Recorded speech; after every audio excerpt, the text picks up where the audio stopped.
प्रदेश सरकार ने 2025 से 26 के लिए एक नई आबकारी नीति जारी की है।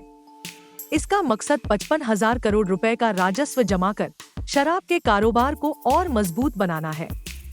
इस नई नीति में कई ऐसे बदलाव किए गए हैं जिनसे व्यापार करने वाले और खरीदने वाले दोनों को फायदा होगा।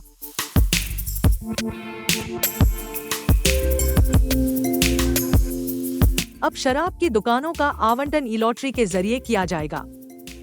मतलब कोई भी व्यक्ति पूरे राज्य में सिर्फ 2 दुकानें ही ले सकता है, भले ही वो सभी दुकानों के लिए रजिस्टर करे।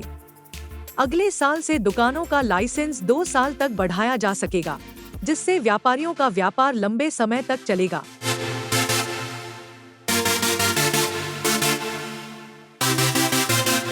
सरकार ने अब 28% शराब वाली यूपी निर्मित शराब UPML की एक नई कैटेगरी शुरू की है। अब विदेशी शराब और बियर के लिए अलग अलग दुकानों की जगह एक ही कंपोजिट दुकान बनाई जाएगी, जिससे दुकानों की गिनती ज्यादा न बने और बिक्री भी बढ़ सके। देशी शराब अब केवल टेट्रा पैक में ही मिलेगी, क्योंकि पहले इसे पेट बॉटल्स और कांच की बोतलों में भी बेचा जाता था। इससे मिलावट और अवैध बिक्री पर रोक लगेगी। विदेशी शराब के रेगुलर कैटेगरी में अब 90 मिलीलीटर की नई बोतल भी आएगी।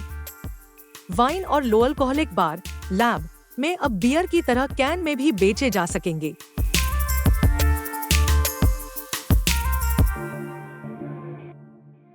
जिन कंपोजिट दुकानों का एरिया 400 वर्ग फीट या उससे ज्यादा है, उन्हें मॉडल शॉप में बदला जा सकता है।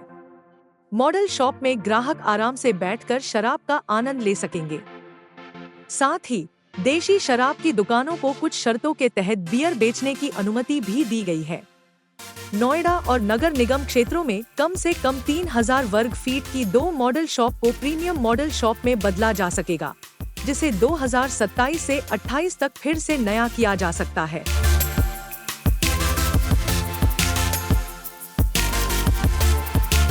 नोएडा, गाजियाबाद, आगरा और लखनऊ में अब लो अल्कोहलिक बार, लैब खोले जाएंगे, जहां सिर्फ बियर और वाइन परोसी जाएंगी। साथ ही इन शहरों में लो अल्कोहलिक प्रीमियम रिटेल वेंड, लापियावी भी शुरू की गई है, जहां भी सिर्फ बियर और वाइन बेची जाएंगी। इसके अलावा प्रदेश के विकास प्राधिकरण और औद्योगिक विकास प्राधिकरण के क्षेत्र में 20,000 वर्ग मीटर से ज्यादा IT और ITES परिसर में अब बार और प्रीमियम रिटेल वेंड खोलने की अनुमति दी गई है। इस नई आबकारी नीति का मुख्य मकसद है शराब के कारोबार को मॉडर्न तरीकों से चलाना, जिससे व्यापारियों को लंबे समय तक फायदा मिलेगा और कस्टमर को भी अच्छी क्वालिटी का प्रोडक्ट मिलेगा।